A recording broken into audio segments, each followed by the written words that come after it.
So my name is Jake. I come from Albury Wodonga House. I'm the unit manager for Psychiatric Unit, and also I do agency work. I did work for St. John's Village at Langgrave Terrace before the season. I consider a challenge when both of you talking about it, say, yeah, that's a great idea. However, there is a challenge there. So for public awareness, you know, if they have anything to blame or blame us, we're getting paid, that's okay too.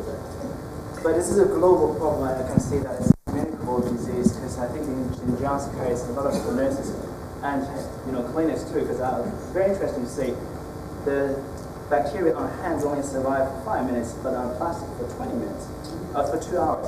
It's interesting. So they did a lot of that, but it's very hard to let the family and our visitors know, you are part of the reason.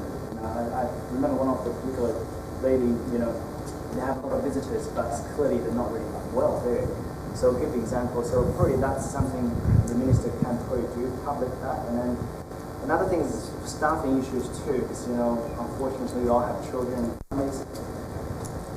But we will get sick too. So it's good to do rotations, but limited workforce in especially regional areas.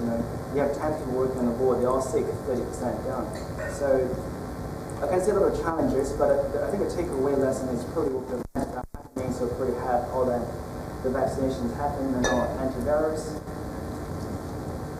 I don't know, but I think it will be better this year, I suppose. So. Okay, do either of the speakers wish to respond? Thank you. I will respond, because I think that you point to real and hard issues. So real and hard issues is we know staff will get sick. What we don't want is sick staff turning up to work and spreading the virus, but at the same time we know people feel the burden of pressure at the other end. We can do some planning for it. But the truth is, and this is particularly so I know in rural and regional communities, there's not a depth of workforce. But the issue is, how do we plan for that? How do we think about it? Because it's going to potentially happen. And so health services, I know, have a range of strategies by which they manage surge, by which we think about what we do if we don't have enough staff to kind of do things. They're really, really important. And different people can step up. And, if I kind of reflect on, I was involved in the Black Saturday bushfires. And one of the things we did early on the Sunday morning, because there was really early indicators that we were going to see a lot of injuries, is services and said, actually, we're going to potentially see a lot of injuries. We need capacity. On a Sunday, those health services called in their most senior doctors, discharged a heap of people out of hospitals. And it showed, so what they did was kind of clear a whole range of capacity problems by actually getting senior doctors to come in and actually make decisions. These are not things that you might use every day, but it is sometimes about thinking we can have different responses. Most hospitals will tell me that week was the best week in flow they've ever seen. George, I can see you putting your hand up, so I'm sure respond to some of that. I think it's following on from what you said. When there's a specific single trigger, and we saw in the fires first before, we're aware that we're in the middle of this sort of starting. There's a single point of start, and then we start organising our escalation process. The thing about this is we need the information to know that we're in the middle of this, because it fell on us very gradually. We weren't aware that we hit crisis until probably 6 weeks, 2 months into it. I guess my question back to you is, centrally, firstly, individually health services will do our own thing, but centrally we need that information to tell us we're at this level, or this is the trigger to go to the next level, or this is what's happening around you, so that we can make those decisions.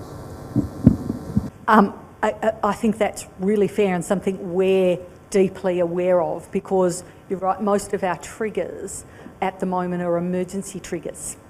And there's certainly a need for us, because we also see the kind of data lagged, for us to think about how we're going to see this early. And the truth is, ED docs were seeing it much, much earlier. In fact, I think it was Marcus Kennedy who told me we were heading for it quite a while before anybody else saw it. I think the issue of getting data, monitoring, being able to see triggers, being able to understand those escalations, understanding what might be at an individual hospital versus what's happening at system level is something that we need to get much better at. I just wanted to comment on the first comment. I think was really a cry for help coming from a group of people that clearly aged or chronic care facilities, is by far the highest death rate, per capita. It occurs every year. It's not just Victoria. It occurs in every state. And I think they are very special, and I think you highlighted all the issues, and I think a very sort of targeted approach needs to be taken, and in order to solve a problem that's almost intractable. All right. I'm conscious of the fact that you are all time poor and that you do have to get out by a certain time. So we'll move on to the next speakers. But before we do, if we can just show our appreciation again to Professor Lou Irving and Dr. Margaret Drake.